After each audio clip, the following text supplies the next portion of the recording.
I am here with Kris Lovejoy, IBM's General Manager of the Security Services Division. How are you doing, Kris? Wow. Glad to have you with us. Based on?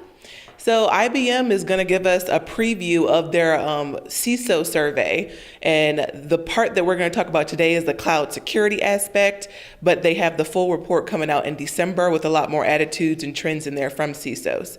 So can you tell us a little bit about what you found as far as cloud security concerns and investments? Sure. What we found is that, not surprisingly, many enterprises are adopting cloud, and so as a result, the CISOs are being forced to react to that particular trend. So what we're seeing from the CISOs is that they're particularly concerned in three areas. One area is access and managing identities as the various cloud-based applications are used by the enterprise users. Second is in protecting those clouds, those images, and so what they're particularly worried about is developers being able to test the applications before they're rolled out onto a cloud, as well as the ability to tag and then protect data. And then the third big area is invisibility and being able to apply your security event monitoring capabilities into a cloud ecosystem. So those are the three major areas of concern for the CISO.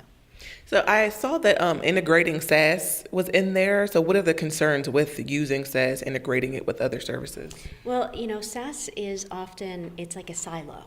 It's, when you take that service from the third-party provider, oftentimes the third-party provider is providing security in and around that particular application ecosystem.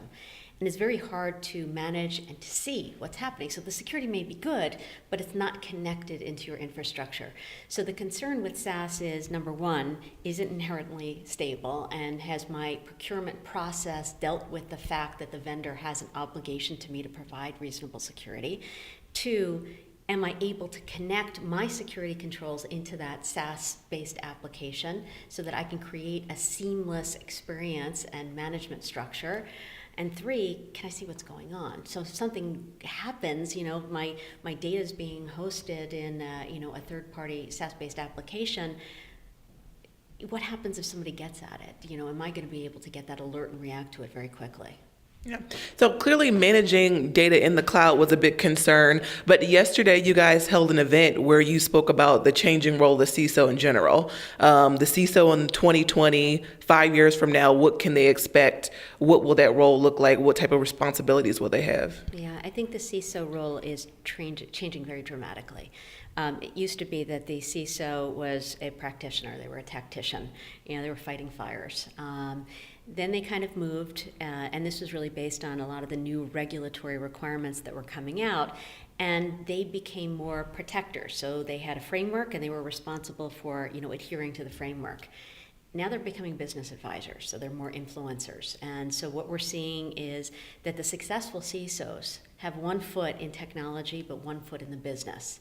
And their responsibility is to advise the business as to the business risk of adopting these new technologies like cloud or social or mobile, and then recommending what kind of investments need to be made to be able to protect those things. We think in 2020, that particular individual is going to be almost 100% business advisor. By nature of the requirement, the risk, et cetera, they're really need to focus on those soft skills: presentation, communication, collaboration, et cetera. And there's also a major demand not only for CISOs, but people in infosec. So what are we going to have to do to get more people in there? What is the goal now, or how can we start doing that? Yeah, it is a significant issue, and I say that many as we talk to various legislative bodies across the world, they will define this as a national security issue. There are not enough people in the field. I think that the answer is not necessarily more college programs, which college programs are great. No, don't get me wrong. It is critically important that we have university programs and graduate level programs to teach people how to manage risk, to define policies, et cetera.